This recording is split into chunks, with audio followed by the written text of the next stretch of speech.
You live nearby? No, not really. Where are you going? I'm sorry. I've got to go. It's I'm just gonna take I've got a to minute. go. I'm late for a meeting. I'm sorry.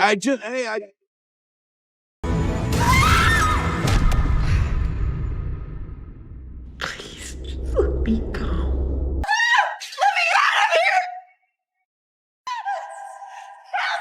The story begins with Jessica, a woman who has recently lost her husband, as she loads her belongings into a cargo trailer for a road trip. After finishing her packing, she checks a map app on her phone, indicating that she is embarking on a 4-day journey to start anew. Initially, her drive seems pleasant, but things take a turn when she finds herself on a secluded highway surrounded by woods. As she drives, she notices a black car ahead that is acting oddly, moving at a sluggish pace. Whenever Jessica attempts to pass it, the car accelerates to match her speed. Frustrated, she decides to speed up and switch lanes, but the black car mirrors her speed, blocking her return to the right lane. Just then, a large truck approaches, adding to her panic, yet the black car still refuses to yield. In a tense moment, she manages to overtake the car just in time to avoid a collision with the truck. However, the black car quickly catches up and starts honking at her. They part ways at an intersection, and Jessica takes a moment to breathe and calm her racing heart. Later that evening, while refueling at a gas station and talking to her father on the phone, it becomes clear that her relationship with her mother is strained, despite her father's encouragement to reconcile. Suddenly, she spots the black car from earlier at the gas station, but it speeds off before she can react. Deciding to rest, she checks into a small motel for the night. While there, her mother calls, but Jessica opts not to answer. Before drifting off to sleep, she reminisces over photos of her and her late husband, reflecting on their cherished memories. Overcome with emotion, she sheds a few tears before finally succumbing to sleep. As dawn breaks and she prepares to leave, a suspicious-looking man with a cast on his arm approaches her. Jessica is taken aback when he introduces himself as the driver of the black car. He awkwardly apologizes for the incident from a few days ago, admitting he was distracted by texting while driving. He then starts asking her personal questions, like whether she lives nearby and where she's headed, which makes Jessica uncomfortable, prompting her to excuse herself and continue on her way. Shortly after, she exits the town and finds herself driving along a highway that winds through the forest. However, after a while, she spots the black car parked in the middle of the road, with the same shady stranger appearing lost. Feeling uneasy, Jessica locks her car doors immediately.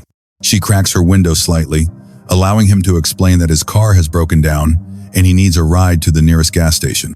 Concerned for her safety, Jessica suggests she could go to the gas station and send a mechanic to assist him.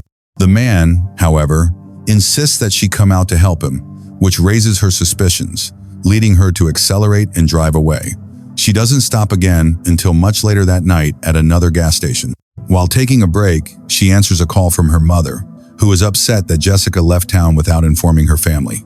Jessica stands firm in her decision, as she is determined to move on from her husband. To her shock, she sees the same black car pull into the parking lot of the rest area.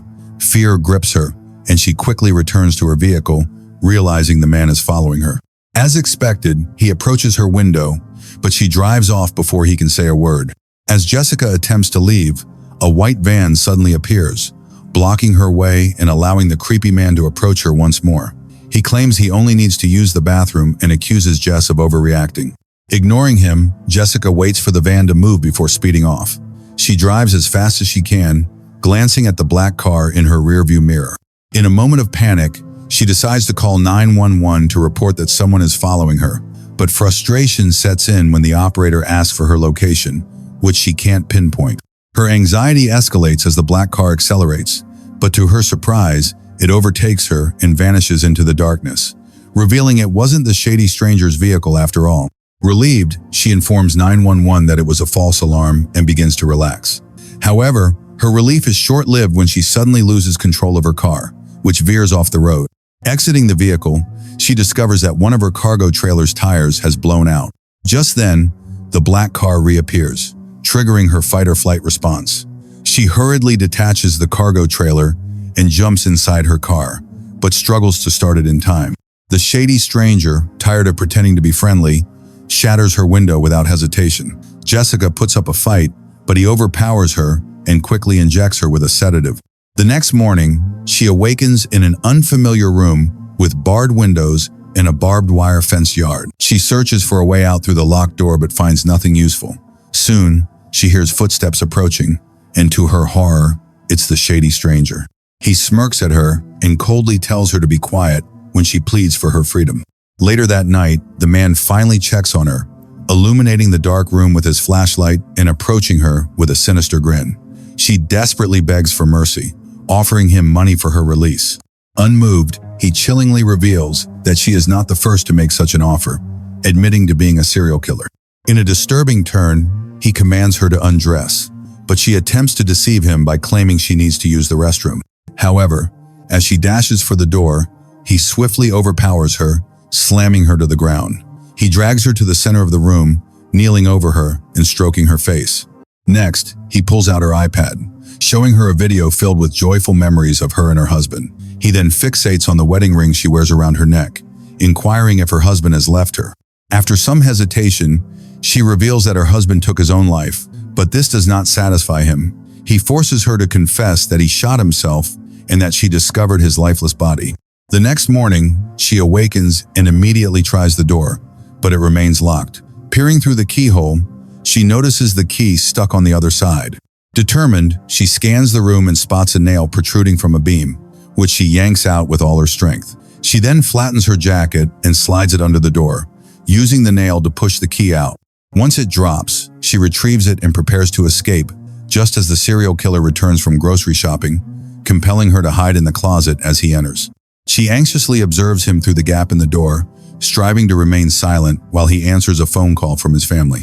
He seems to be conversing with his young daughter, gently encouraging her to greet mommy and inform her that his business trip is taking a bit longer than expected, so he will be home in a few days.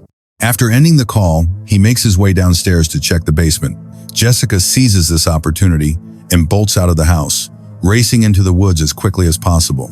The serial killer soon realizes she has escaped and begins to pursue her. Jessica runs until she stumbles, a twig piercing her foot, and she screams in pain as she removes it, drawing the killer's attention. Undeterred, she limps forward until she is forced to jump into the river as the killer closes in. Though the water could be dangerous, she chooses to dive in, allowing the current to carry her to the other side of the woods. At this moment in the story, it's not her time to die, and she survives. The stream washes her ashore, and she continues her journey through the woods, using a branch to assist her. Suddenly, she hears footsteps and instinctively hides, preparing to strike the man with the branch. To her surprise, it's just an old hunter, caught off guard by her sudden attack. She quickly apologizes and pleads for his help, explaining that someone is trying to kill her and asking to use his phone. Unfortunately, it's broken due to her earlier outburst. Feeling sympathy for her plight, the hunter leads her to his car and lends her his wife's hunting boots before they drive off together. He generously offers her his lunch sandwich during the ride, trying to soothe her nerves. Suddenly, they encounter a fallen tree obstructing their way.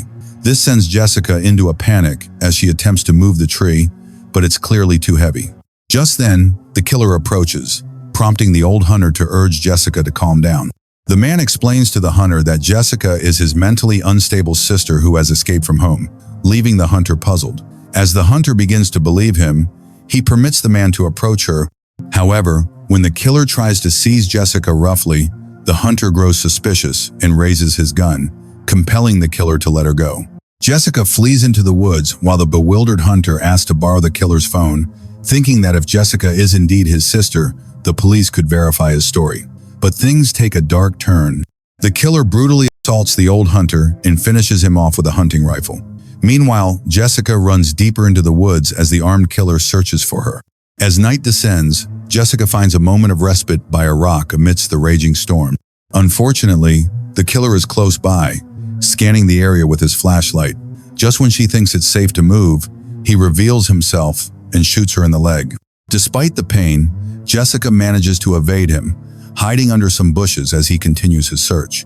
The killer attempts to intimidate her, claiming that with her gunshot wound, she has only 2 hours to emerge before she bleeds out. He taunts her further, suggesting she confront him now while she still has the chance, even placing his rifle down and daring her to grab it within the next minute.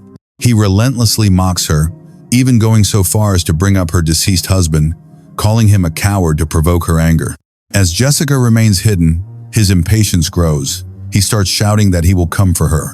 However, Jessica shows remarkable restraint by not grabbing the rifle, instead waiting for the killer to pick it up and leave. Once he is gone, she cautiously emerges from her hiding spot and continues walking until exhaustion overtakes her, leading her to fall asleep beneath a tree. The next morning, she awakens still lost in the forest. Determined, she pushes herself to navigate the challenging terrain until she hears the sound of a car approaching. It's the killer. He retrieves the lifeless body of a hunter and drags it to a shallow grave he has prepared. While he buries the body, Jessica seizes the opportunity to sneak up to his car and tries the door, finding it unlocked. She slips inside, searching for anything that could aid her, and discovers his phone. Unfortunately, by the time she finds it, the killer has finished his grim task and returns to the car, driving off again. In the back seat, she finds a tire wrench to defend herself and attempts to call 911, but her fear prevents her from making a sound. It isn't long before the killer realizes his phone is missing. He searches for it and stops the car in frustration. Aware that her time is running out, Jessica decides to leap out and begins striking him with the tire wrench. The man drives erratically, trying to stab her with his hunting knife until she manages to hit his arm, forcing him to drop the weapon. In a fierce struggle, she chokes him with the tire wrench and stabs his wrist, causing him to lose control of the vehicle, leading to a crash. After the wreck, Jessica crawls out and sees a helicopter flying by as her vision fades. Filled with hope, she musters the strength to stand and walks until she finds a clearing. Meanwhile, the killer is still alive at the wreck. Jessica has the killer's phone and decides to call his wife, revealing that her husband is not on a business trip but is actually a serial killer. As the killer approaches, she puts the call on speaker to inform him that she has told his wife. She gives her full name and warns that if she dies today, it will be because of him. This enrages the killer, who hangs up after Jessica throws the phone at him. Desperation fills his face, and with nothing to lose, they engage in a brutal fight. He wields a knife, but Jessica fights back with a metal tool. She lands several blows with the wrench until he stabs her in the arm, nearly killing her. In a fierce struggle, she bites his arm and then delivers a fatal blow, stabbing him deep in the gut and pinning him down. Exhausted, she collapses to the ground, her eyes wild as she watches him die. Just before the film concludes, the helicopter finally locates her and descends to rescue her.